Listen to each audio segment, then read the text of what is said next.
Well, I have the joy of introducing our next speaker, Rose Bates. I think we have a heroine among us. What we're about to see and witness with what Rose has put together for us today, it took an extraordinary amount of effort, courage, persistence, and sensitivity to pull together these images. And I have a feeling there's going to be a little book or some kind of autobiography that's going to come out of Rose in some near future, describing the process of what it took to bring these images to us today. Many of these are going to be images you've never seen before, and they come out of this deep esoteric history that we are all so privileged to be studying and embodying and living. So I just want to give a lot of gratitude to Rose for what she's put together for us. Thank you.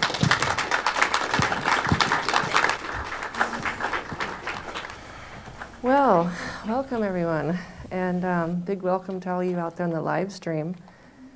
We know that you're watching and we appreciate your presence. It's always such a pleasure to be here at these annual gatherings. And I'm so grateful to everyone that makes it all possible because it's a lot of work. This is a third ray theme conference.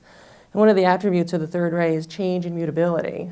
So this presentation will be a little bit different than originally planned. I have long had a deep interest in esoteric history. I feel there is an extensive history of the Theosophical movement and many of its key participants. And over the years, I've wondered about the history of Alice Bailey and the work that she started and how things progressed and morphed and changed over the decades to the present time. What was it like back in New York in the 1940s at headquarters? Who were some of the people involved in this massive work? What was their experience? What was Alice like? What about her 3 daughters? Were they involved in their mom's work? This yearning to connect the dots, to have continuity of the past with the present, led me to inquiry, and those who may have some knowledge of events of that time. And to one such person that Alice Bailey mentions in her autobiography, her grandson, the son of her middle daughter, Mildred. In her autobiography, Alice says, "One year, my second daughter, Mildred, came back to the United States, and there married Meredith Pugh, which was a most unfortunate marriage, though the indications were that it should not be an unhappy one. Circumstances arose which were so drastic that within 4 months, Mildred was engaged, married, and divorced, and her little son was on the way. This same little son was more than adequate compensation for all she went through. Well, that little son is now 82 years old, and his name is Gordon Meredith Pugh. I have met him, and I've gotten to know him extensively over several months. And he was able to share a rich oral history with me. Our intention was to share that oral history with all of you in the format of an interview if he could not physically attend this conference. However, just before our scheduled interview date, a series of events occurred which have landed him in the hospital and have halted those plans. However, he wishes for me to go ahead as best to share the history of his mother, Mildred, who everyone affectionately called Billy, and his grandmother, Alice A. Bailey. He wishes to be able to contribute anything that will further their work and legacy. He wanted me to share with you some never before seen in this era photos that his mom and Alice kept. They tell a deep and rich story. I will attempt this morning to share part of that story in only 35 or so minutes. So this year marks the 100-year anniversary of the commencement of the work of the Tibetan with Alice.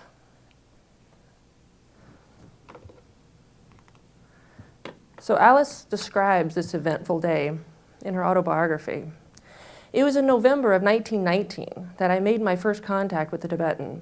I sat down and began thinking, and then suddenly I sat startled and attentive. I heard what I thought was a clear note of music, which sounded from the sky, through the hill, and in me. Then I heard a voice which said, "There are some books which it is desired should be written for the public. You can write them. Will you do so?" Without a moment's notice, I said, "Certainly not. I'm not a darn psychic, and I don't want to be drawn in anything like that." I was startled to hear myself speaking out loud. The voice went on to say that wise people did not make snap judgments. That I had a particular gift for the higher telepathy, and that what I was being asked to do embodied no aspect of the lower psychism. Alice and the Tibetan went on to work together for 30 years until her death in December of 1949. So this is a portrait of Alice that hung in her New York City apartment. It hung in her living room, along with more photos that you will see. It is of her as a young lady. Gordon did not know her exact age at this time, but we both assumed it was in her early 20s, just out of finishing school.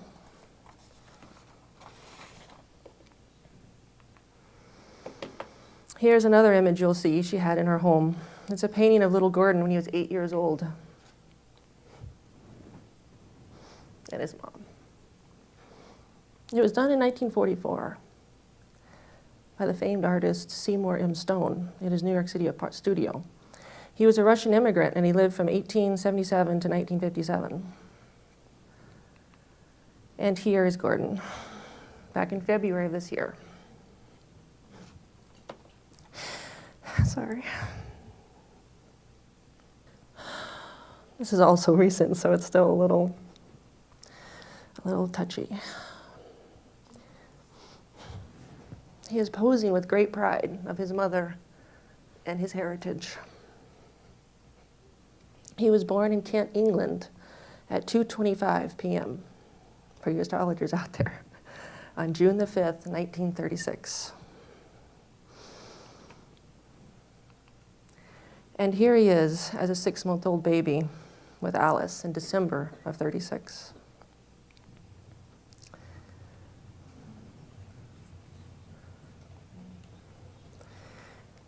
This was a family portrait. It's actually a postcard that was probably about 1937, also in England. As a child, he lived with his mother, Foster and Alice, in England, staying behind with his mother when they would split their time between New York and America. Foster and Alice would go back and forth between America and England, but he would stay with his mother. But as the war was escalating between England and Germany, he immigrated to the United States, traveling on one of the last passenger evacuation ships called the Roosevelt. There it is, sent to bring Americans back to England. He arrived in June 1940, and then he went to New York. So as we can read from this newspaper clipping, so this newspaper was from the Miami Herald in December of 1940. Being in Miami, this is a quote from his mom, Mildred. "Being in Miami, where it is so beautiful and peaceful, makes it difficult even for me to believe there was a war anyplace," says Mrs. Mildred Pugh. Here from England with her 4-year-old son, Gordon. They're the guest of Miss Ellsworth Hope, and it gives their address, 3892 Douglas Road, Coconut Grove. "I came over in June on the President Roosevelt, and they spent the summer at Spring Lake, New Jersey." So some photos of Gordon at that time. I know we passed one back here, and there he is probably about 3 years old, or 2.5. And this is about what he looked like when he came over on the ship.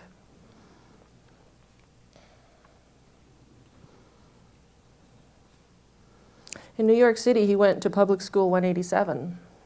His middle school was Riverdale Country School for Boys, and he graduated from McBurney High School at age 17. And after graduation in 1953, he went to Colorado with his mother to study at the Colorado School of Mines, graduating with 2 degrees in mining engineering. He went on to work and live in Colorado Montana, Utah, Oregon, and Nevada. From the time that he came to America, he lived in New York City with his mother, Alice and Foster, in their apartment until Alice's death in 1949 when he was 13 years old. Despite being so long ago, he had razor-sharp memories of that time, the people and the work. He recalled childhood memories of non-school days when he would accompany his mother to the 31st floor of Luce's headquarters on 42nd Street and help her open and sort through the Men of Goodwill mail. He remembers lots and lots of mail, and also helping Alice sort through mail on her bed back at home. He remembers the games Alice taught him while she was in bed at home or at the hospital, and the tea gatherings she held at her apartment that was by word of mouth invitation to open-minded, influential people of the day to discuss current events and what could be done about them. He remembers letters Alice would write to Eleanor Roosevelt and to Billy Graham, discussing the future of humanity and the part that the United States must play. He says Alice was invited to the Rose Garden, but by Eleanor. I do not know if she went. He recalls the good friendships of Marvin Lipman, who worked at the Arcane School, and John McLaughlin, head of the Triangle's work. John would wrestle with him on the lawn and take him on weekend afternoons to the public swimming pool. He loved family outings when they would all go out together and join with family friends, Roy and Marion Walter, to Jones Beach on Long Island. He remembers the Arcane School conferences and how he would help Alice with the placement of the table seating of who was going to sit where during the dinners, and the not-so-pleasant memories of the ill health of his mother and of Alice and her endless days spent at Roosevelt Hospital. Many more people, many more stories, many more memories. But now let's take a journey back in time, around 100 years ago, to the late 19s or early 1920s, when Alice was just starting her work with the Tibetan. Some of these photos are very old and have faded. Some can probably be restored to better quality in the future.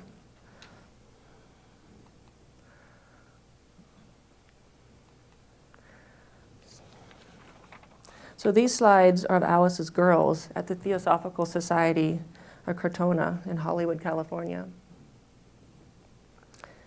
We know she started her work with the Tibetan around 1919 while she was at Crotona.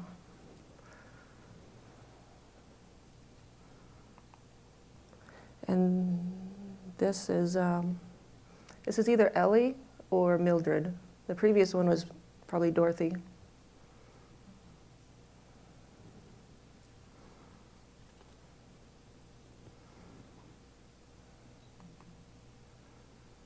And the inscription on the back of this one says Mildred. And this is a good friend of Alice at the same location there.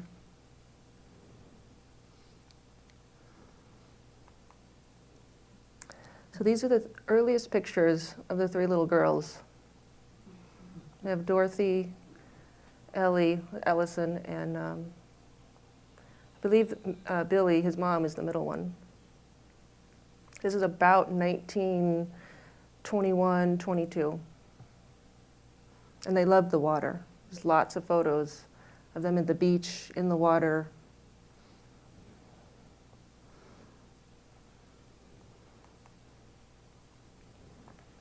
On the back of this photo, it says Craigie. This picture may be in California before the family moved to New Jersey, because Craigie is mentioned in the autobiography, and the girls being left in the care of Craigie. But at the same time, the timeline of the history needs to be clarified as to if this was after she moved from California to the east.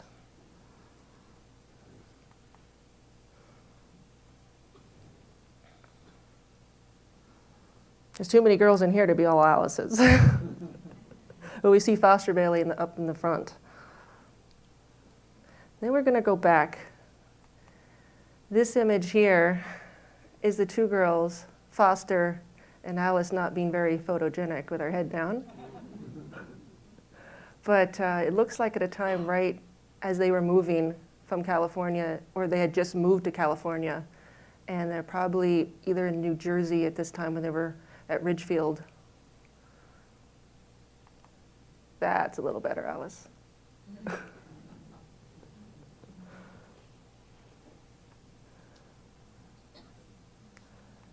And here's the three girls a little older.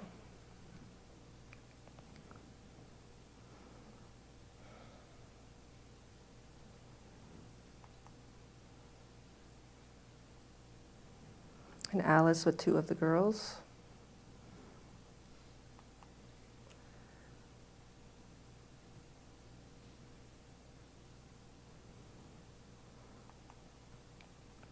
On the part of the inscription on the back of this photo says, "Here am I, oh where and why, cruelly attacked by the furious camera tigress."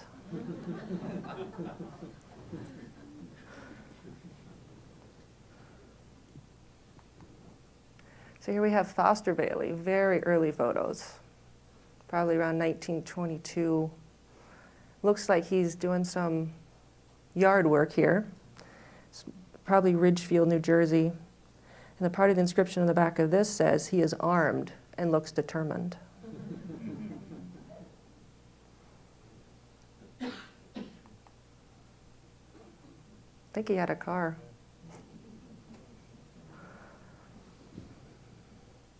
And here's Foster with the family dog. Gordon told me the name of the dog, but I'd have to go back to my notes to remember.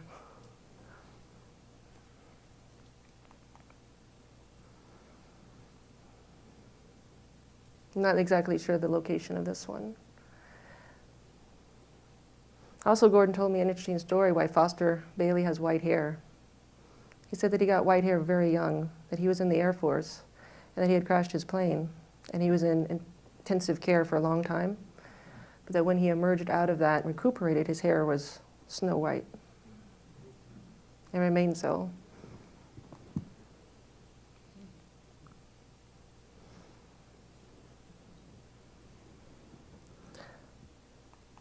This photo, I debated whether to include it or not due to its poor quality, but it shows a little bit of clues perhaps to where this is, with the house in the background and the streets at the time.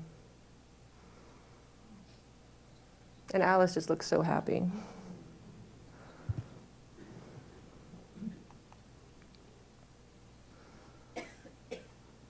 So now we're going to go to Alice's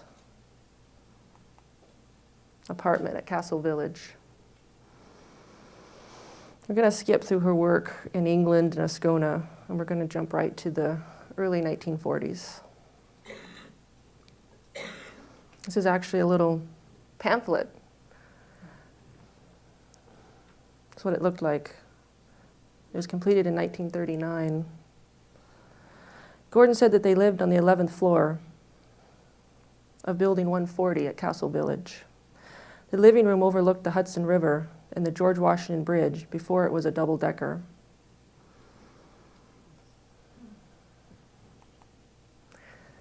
Here's a little brochure of, it was a new complex completed in the fall of 1939. And as we know, Gordon came over to the United States in June of 1940. So I'm assuming they moved in right around that time, right when this was finished.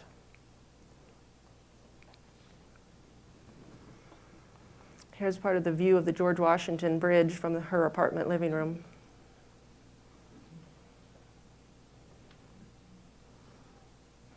So now let's explore the inside of this apartment on and around Christmas Day, 1948, I'm sorry.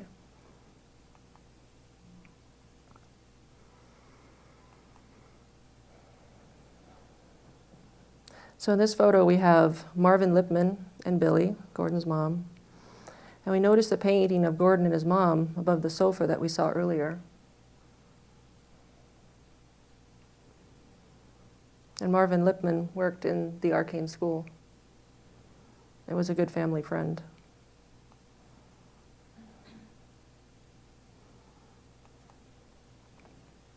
And here we have Foster, Marvin, and Billy.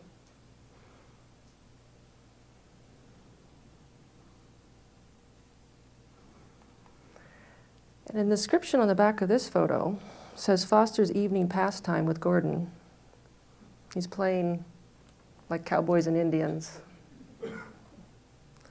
And we notice there's an image in this photo behind Foster. And we notice the image on the wall of the Last Supper. And we see all of Alice's books. And we see the little portrait, I have the pointer here, right here, that we saw earlier of Alice holding the baby. And this image here, we'll talk about a little later.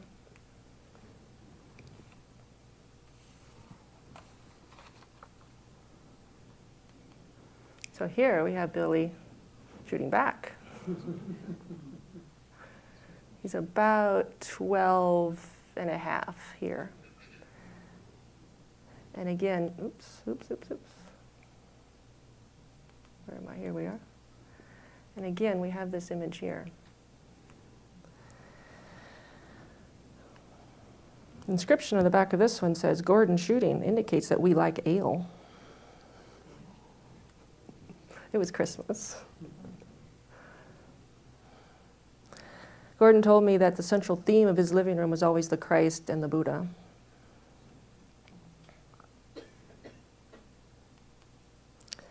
In this image, we can see that Christ image a little better. And the back of this says, Catherine Stiles, my very dear nurse. She lived in the apartment with Alice for a number of years during the last part of Alice's life.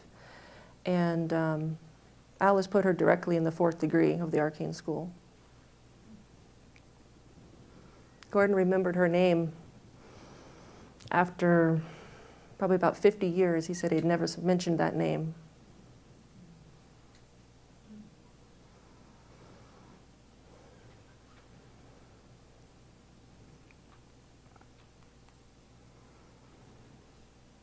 So here's just an image of another corner part of the living room. You see oops, God, I need the pointer here. You see these photographs here on her bookcase. You can almost read some of the titles of the books.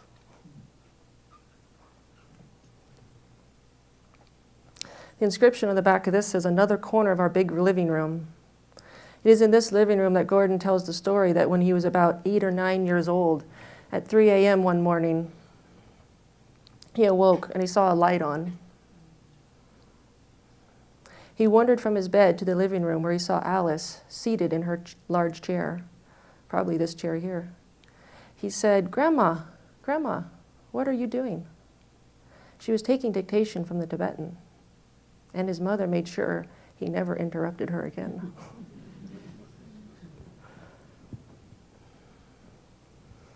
He said she used to write on a type of plywood board that she would put across the armrest of the chair.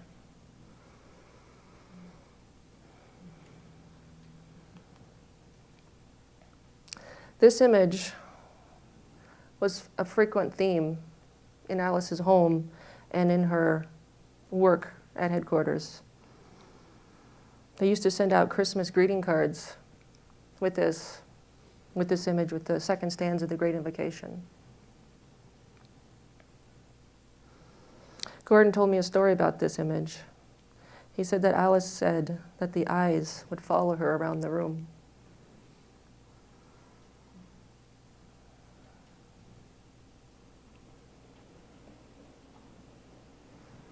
I was going to look up the author of who painted it, but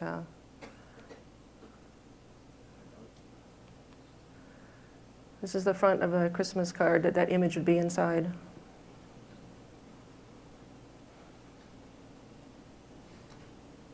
You can still see the outline of the envelope right here. It imprinted itself. And that would be the inside of the Christmas card. If you would like copies of these, they will be available in the bookstore later. Let's continue our tour of Alice's living room. It's now Christmas Day, 1948.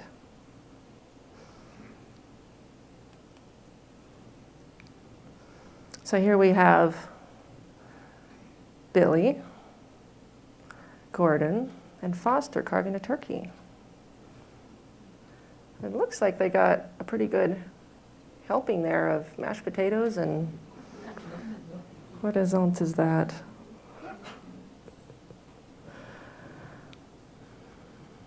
Apparently Alice wasn't able to join at this table because this is 1 year before she passed away, so her health was not very good. Gordon shared with me that in the last few years she was pretty much in bed either at home or at the hospital. The next 3 photos I'm about to share show Alice in bed, and she doesn't look that good. And I asked Gordon if I could share these, and he said yes, that he thought they should be shared. So just letting you know.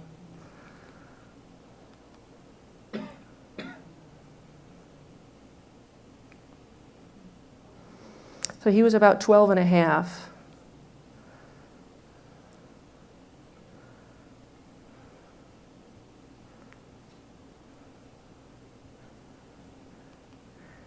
And Alice would work in bed with this type of bed tray or something. And this is December of 48. The next photo is a little later, probably sometime in 49.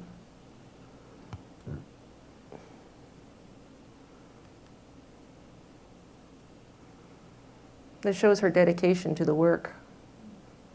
Despite her illness and all the difficulties, she was determined to finish her work. Alice would take down dictation in a type of shorthand that only she could decipher. As no such secretary could transcribe it, she would have to rewrite out the dictation. And all the books were written at least 3 times. Once in shorthand, once again transcribed, and then once again for printing. Alice had said that the Tibetan had long wanted to give her a translation of the Bhagavad Gita, like he had given of the Yoga Sutras of Patanjali that Kathy just spoke about. This was one of the things she wished to accomplish before she passed on, but I don't think it did.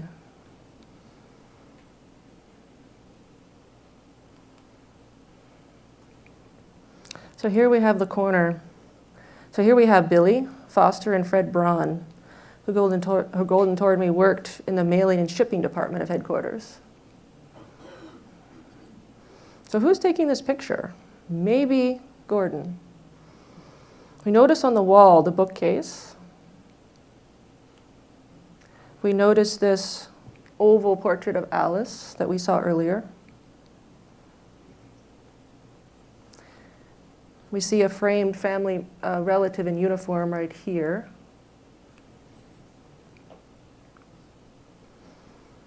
And we see a Christmas tree.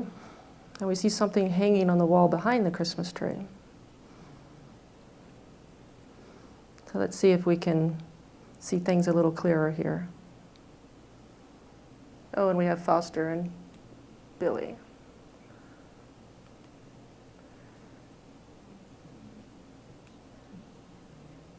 So in this image,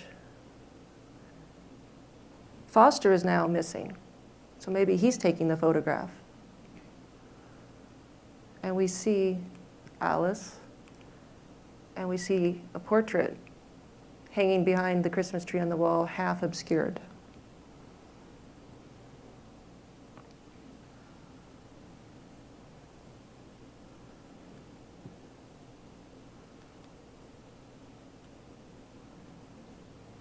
Now here, we see Foster. He's a little out of focus because the camera is actually focusing more on the wall and the portrait on the wall. According to Gordon, this is the Tibetan. the one that Alice was in telepathic communication with. He does not know where it came from or how she got it.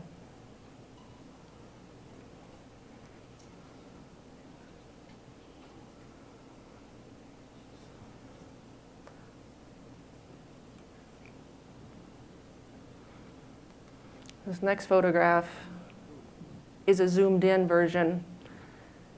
It's a little blurry, but you can maybe get a little bit of a sense. Symbolically hidden by a pine tree with a 5-pointed star on top of it.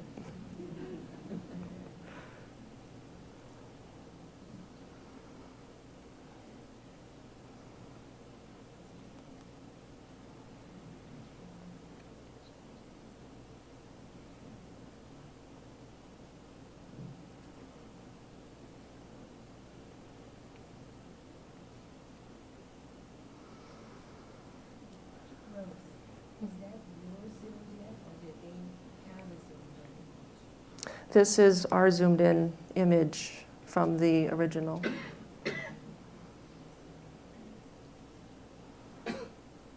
And here is one. The next one is done by a photo lab that helped with the negative of this image.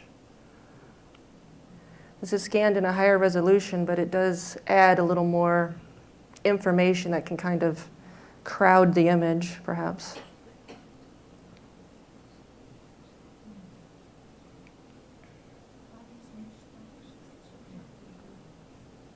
Yes, it looks like he has a mustache. And there's a coat collar on the side.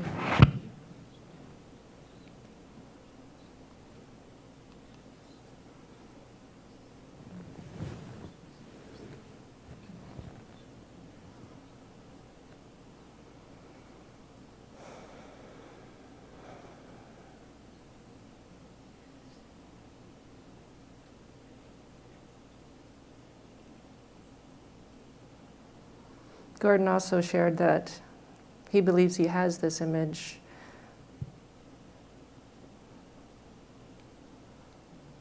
as a portrait. So now let's go into headquarters. Let's go to where Alice had her offices. Lewis's Publishing Company was on 11 West 42nd Street, on the 31st and 32nd floor of the Solomon Tower. I'm not sure you can see those floors in this image. They were sequentially getting smaller and smaller as the building went up. Because I tried to count these floors, I think I only counted 28. But she operated on those two. The Arcane School was on the 32nd, and Mildred's work, Men of Goodwill, was on the 31st. A sign on this tower says Solomon Tower, offices for rent. I visited this building a few years ago, and at the front entrance, as you pass into the building, there's an arch that has all the zodiacal signs on it.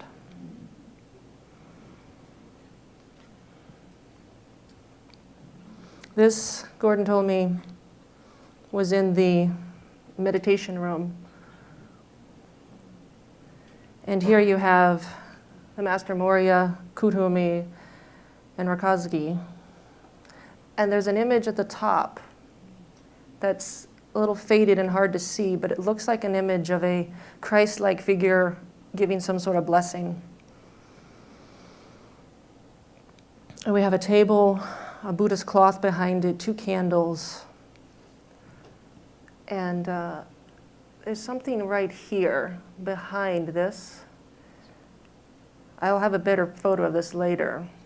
And there's a little story behind it.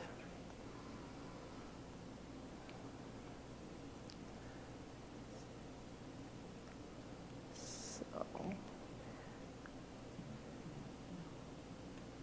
you also see the Buddhist, some of the image of the Buddhist statues.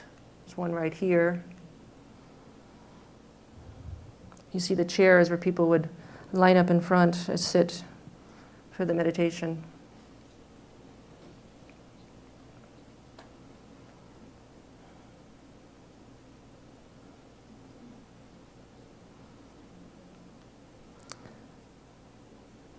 This image here is more of the table.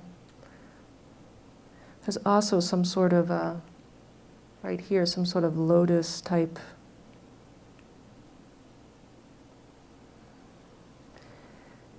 This image here looks like a hand-sketched drawing of perhaps a master of some sort. Not exactly sure which one. There is a hand-sketched drawing, I'll show you later, that could even be this image. A little later, there's another image of this same room, but it's several years later. Exactly when it is, I'm not sure, but you'll see some of the differences.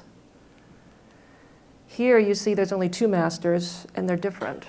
This is a different drawing of, or sketch of Kuthumi and Moria. They're on different sides. Rakowski is missing, and it's very much different. You have different here. But you do have the same image here. What that actually is, it's a leaf from the Bo tree that Alice was given from someone that went to India, who says that, well, we'll see in the next slide here. Here's an image of that leaf. The inscription said that this leaf came from the Bo tree and under which Buddha sat and received his enlightenment. She had this on her altar, or that meditation room.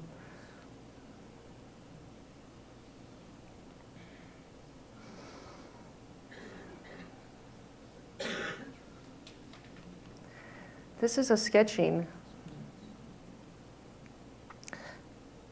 I asked Gordon if he knew who this was. He said it wasn't Moria, it wasn't Kuthumi. He thought it was Christ or Jesus. And he wasn't sure who drew it. But most likely we would assume his mom, Billy, who did painting and was sort of an artist, or possibly even Alice.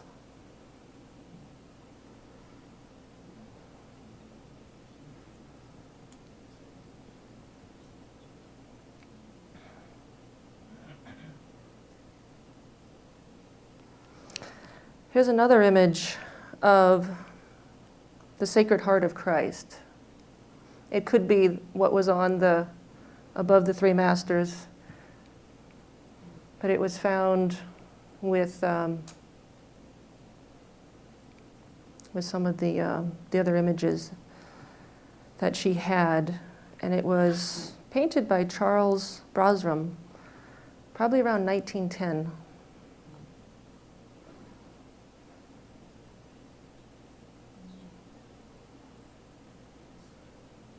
You can see here, there's sort of like a cross with a rose at the center.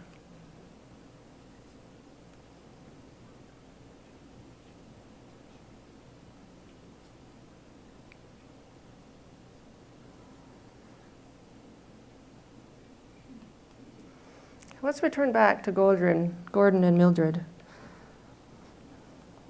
These next two images are in color, and they're quite. I originally thought this was a much later photo because it's in color. However, Gordon can't be more than maybe 14 here.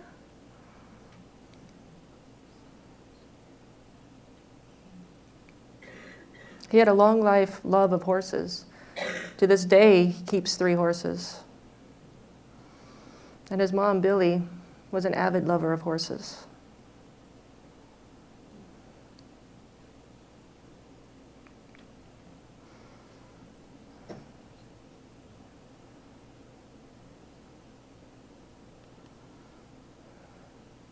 And here we have Gordon and his mom right here. This is probably the mid or late 1960s. And I believe she passed away 1968 or 69. So still fairly young. She had lung cancer due to being a smoker, which he said Alice did not approve of. But what are you going to do?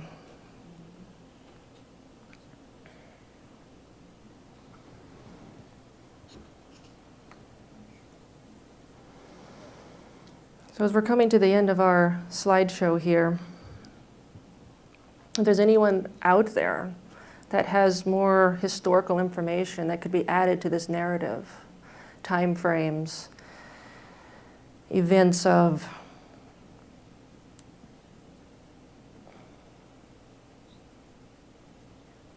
it's rumored there are recordings of Alice.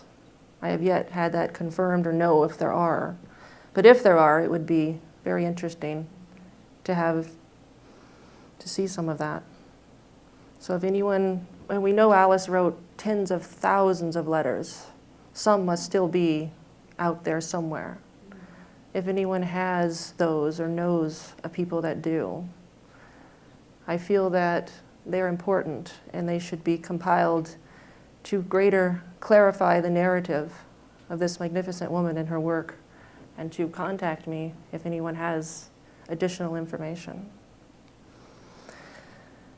So in the workshop, we'll do a brief overview of Alice's 30 years work with the Tibetan, and we'll continue our photographic journey as we will visit Ascona, Switzerland, where Alice held conferences at the home of Olga Forb, don't know quite how to pronounce her German name. And much lecturing was done there, and a group formed which included the Grand Duke Alexander of Russia, Violet Tweedale, and Roberto Asangeli. So as we come to a close, may we take a few moments of meditation to express our gratitude to Gordon Meredith Pugh.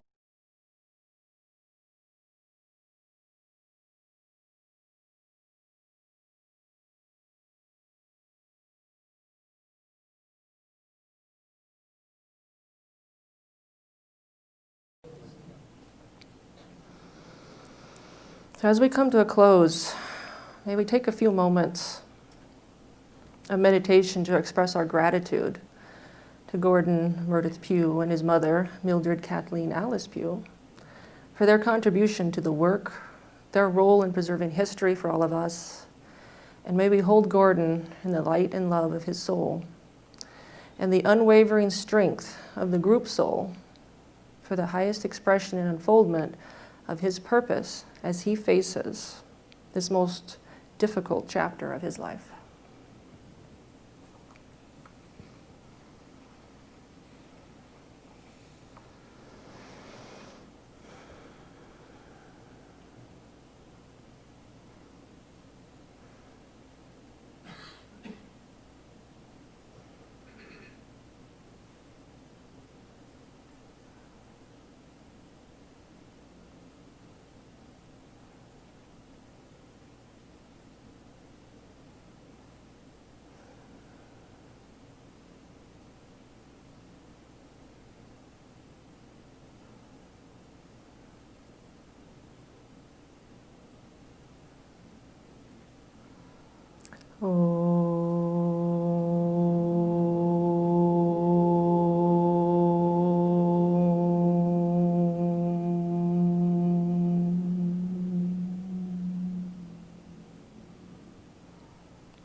Thank you.